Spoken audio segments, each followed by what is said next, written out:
Bienvenue à tous dans cette nouvelle vidéo. On se retrouve pour une nouvelle analyse pour ce mercredi 30 mars 2022. Et après cette analyse, il en restera deux autres. Voilà, encore aujourd'hui, il y en aura eu beaucoup aujourd'hui, évidemment, c'était annoncé. Et demain, il y en aura encore beaucoup, mais parce que ce sera la fin pour la première génération, puisqu'on arrive enfin au bout de ce mois de mars. Du coup, on va faire la troisième et dernière évolution de la première génération, et ce n'est autre que Pyroli, évidemment, forcément. Et malheureusement, c'est la pire des trois. Pourtant, en apparence, elle a l'air intéressante. Elle a des petites choses, mais elle pêche sur beaucoup de points, et on va parler de ça. Première chose, son type feu pur. Alors, à chaque fois, à chaque évolution, il y a forcément un type. Le type feu, c'est pas un mauvais type, mais c'est assez limité. Alors défensivement, ça possède quand même des résistances qui sont très utiles, hein. Le type feu a la particularité d'avoir 6 résistances. C'est un des types qui comporte le plus grand nombre de résistances dans le jeu. On a tendance à l'oublier. Avec une résistance au type fée, donc depuis la 6ème génération, c'est un des meilleurs types du jeu. Le type feu, c'est correct parce que c'est un type qui permet de passer le type acier, évidemment. Le type glace, c'est bon. Le type insecte, les types insectes et plantes, c'est des types qui sont très peu vus offensivement. Il y a au moins la résistance à demi-tour. Et le type acier, c'est très rarement vu offensivement aussi, à part pour passer le fameux type fée. Donc globalement, il a des résistances utiles, mais aussi des résistances un peu moins recherchées. En contrepartie, il a trois faiblesses extrêmement dérangeantes. La faiblesse au piège de roc, c'est très gênant.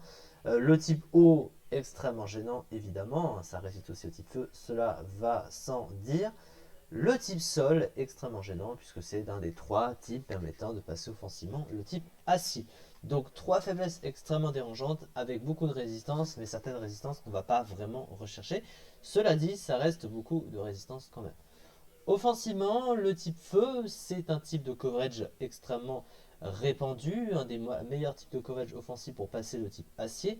Toutefois, ce n'est pas vu comme un bon stab, puisque c'est un type qui, offensivement en lui-même, est résisté par beaucoup de Pokémon dans le jeu. Vous voyez, hein. Donc les types eau, les types feu, les types dragon notamment. 321 Pokémon dans le jeu, il y a aussi des types proches qui résistent avec les prévolutions, donc beaucoup de types vont y résister. Donc le stab en lui-même est pas incroyable, donc voilà, ça le limite un petit peu. Et en plus, étant donné qu'il est monotype, hein, il n'a pas de double stab non plus, donc ça limite davantage son coverage tant défensif qu'offensif, donc il aurait mérité un double type, cela va sans dire.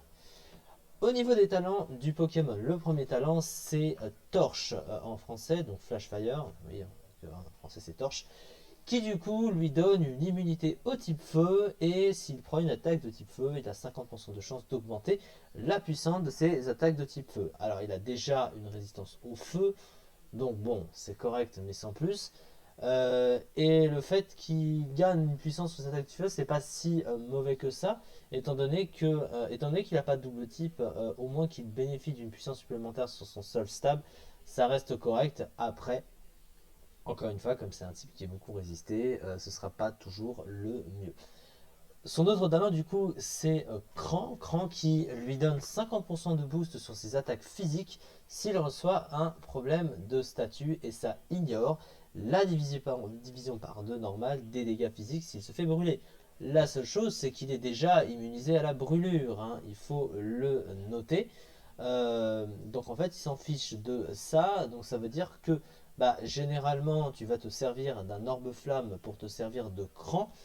Sauf que comme tu peux pas brûler ton Pokémon, là, tu vas pas pouvoir t'en servir. Alors il faut donc utiliser autre chose, et ça va être une orbe toxique, mais un orbe toxique, vous voyez, à la place d'une orbe flamme, donc se faire empoisonner plutôt que se faire brûler, c'est pire parce que le poison, euh, le poison, ça faiblit un peu. Plus les tours avancent finalement, plus il va se faire affaiblir tout seul, et il fera peut-être pas forcément les dégâts voulus en face, tout dépend.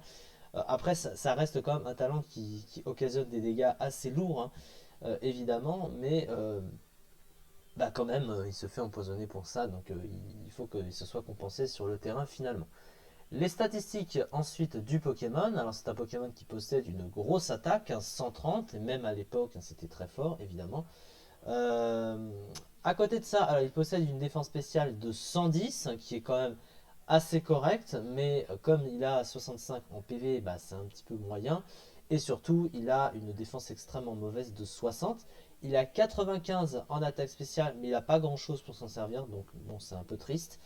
Et surtout, il a une très mauvaise vitesse de 65, qui est dommage pour un Pokémon plutôt offensif, sachant qu'il est déjà limité offensivement, mais surtout, même si on voulait le jouer un peu défensif, parce qu'il a une bonne défense spéciale, bah, il pourrait pas vraiment, parce qu'il a un bouffle assez limité, un petit peu à l'instar d'Aquali, qui a un bouffle défensif limité.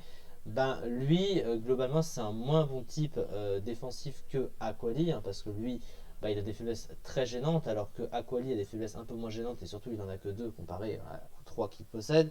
Il n'a pas la faiblesse au piège de roc, et puis les faiblesses sol et eau, hein, c'est très gênant. Donc évidemment, 65 de vitesse, c'est vraiment pas bon.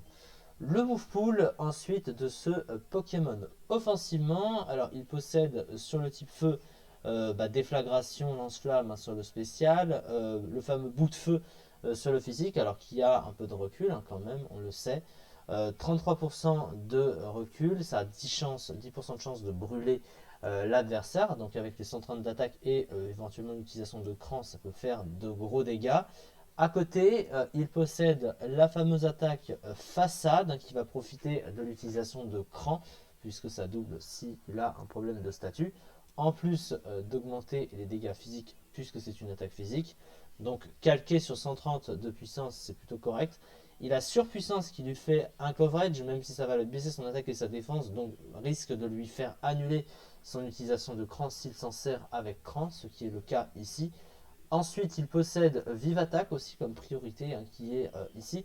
Que de faire, qui lui fait un coverage comme un autre, même si c'est une attaque de type acier, donc ça va être très peu vu offensivement. Mais voilà, c'est une des rares choses qu'il possède. À côté, il a pratiquement rien, il est assez limité, que ce soit au potentiel offensif de soutien ou du reste. Il est assez limité, il manque d'attaque de coverage, il n'a pas d'attaque sol physique par exemple, il a Scorching Sands sur le spécial, mais c'est beaucoup moins fort évidemment, au moins ça a 30% de chance de brûler, mais c'est jamais utilisé, surtout qu'il a accès à cran qui n'augmente que les attaques physiques, donc si tu t'en sers avec ça, c'est un peu triste. Il a Vœu Abri, hein, comme son collègue Akoli avant, mais encore une fois, il est moins bon à jouer défensivement que son collègue parce que son type n'est pas approprié pour être joué défensivement globalement. Voilà globalement pour ça. Alors, la fiche stratégique de ce cher Pyroli, une très bonne défense spéciale couplée à une excellente attaque qui lui évite d'être trop passif pour un Pokémon défensif. Move pool offensif très limité, absence d'attaque de boost intéressante, buff que physique médiocre. Trop lent pour être viable dans un rôle offensif qui exploiterait son talent cran. Donc c'est un peu gâché ce Pokémon et il ne faut pas oublier la concurrence, hein, les Pokémon de type feu qui sont meilleurs par rapport à un Pyroli, hein, qui, faut le dire, hein, est classé 90e du PU, hein, 0,5% des types feu meilleurs. Il y en a plein, bah tiens, deux places plus haut, il y a Chartor, donc ça reste très mauvais, mais il y a encore plein de types feu qui sont meilleur, mais parce que Charter, bah, il pose le soleil en rentrant sur le terrain. Alors après, c'est vrai que il n'a pas sécheresse. Je crois qu'on lui a annulé sécheresse dans les soutiens. Donc, ouais, il l'aura peut-être pas, mais si tu le joues ailleurs, en mini-singles, en Uber, tu auras le soleil. Donc vous voyez, il y a une utilisation plus logique à ce niveau-là. Bref, il est trop mauvais, pas assez exploitable, donc c'est assez triste. C'est ça pour cette vidéo, et du coup, c'est la pire des trois évolutions. Voilà.